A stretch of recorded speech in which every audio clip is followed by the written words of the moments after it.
જામનગર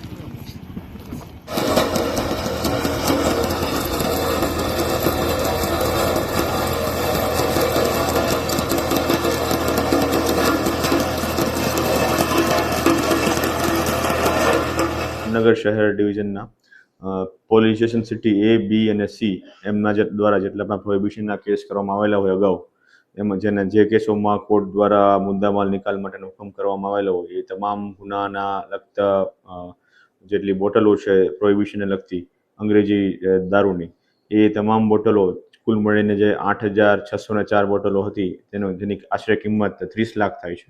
આ તમામ બોટલોનો મુદ્દામાલનો નાશ કરવામાં આવેલો છે, જે કાર્યવાહી શહેર પ્રાંત અધિકારીની હાજરીમાં અને સુપરવિઝન હેઠળ કરવામાં આવેલી છે. અને આમ શહેર ડિવિઝનના જેટલા પણ ઇંગ્લિશ મુદ્દામાલના અગાઉનો પેન્ડિંગ મુદ્દામાલ હતો તેનો નિકાલ કરવામાં આવેલો છે.